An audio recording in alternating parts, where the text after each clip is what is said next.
Daniyeli igice cya 12.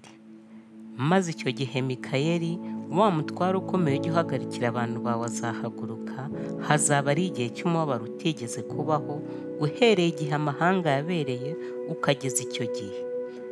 Nuko icyo gihe abantu bawe bazaba banditswe mu gitabo bazarokorwa, kandi benshi bo muri bo bazaba barasinziriye mu gitaka bazakanguka. Bamwe bazakangukira ubugingo buhoraho, abandi bakangukirwe gukorwa n'isoni no gusuzugurwa iteka ryose. Kandi abanyabwenge bazarabagirana nk'umucyo wo mu isanzure ry'ijuru, n'abahinduriye benshi ku bukiranutsi bazaba nk'inyenyeri iteka ryose. Nuko Daniyeli bumva igitabo gifatanije ikimenyetso kugeza igihe cy'imperuka, benshi bazajarajara hirya no hino, kandi ubwenge buzagwira. Nuko njye Daniyeli nditegereza, mbona abandi bagabo babiri bahagaze, umwe ku nkombe yo hakuno y'uruzi, undi ku yo hakurya. Umwe abaza wa mugabo wari wambaye umwenda w'igitare wari hejuru y'amazi y'urwo ruzi ati, ibyo bitangaza bizagarukira he?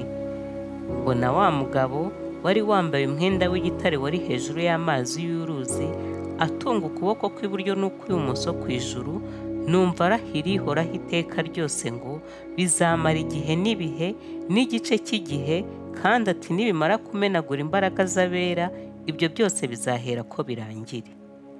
Ndabyumva ariko sinabimenya, mera ko ndabaza nti databuja, ikizaheruka ibindi muri ibyo ni ikihe? Aransubiza ati, gendere Daniyeli, kuko ayo magambo ahishwe kandi afatanishije ikimenyetso kugeza igihe cy'imperuka. Benshi bazatunganywa bazezwa, bazacishwa mu ruganda, ariko ababi bazakomeza gukora ibibi. Kandi nta n'umwe muri bo uzayamenya, ariko abanyabwenge bazayamenya. Uhereye igihe igitambo gihoraho kizakurirwaho, bagashyiraho ikizira cy'umurimbuzi, hazacaho iminsi 1290.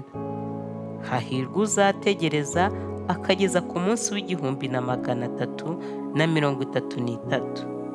Nuko igendere utegereze imperuka, kuko uzahaguruka kandi uzahagarara mu mugabane wawe, iyo minsi nishira.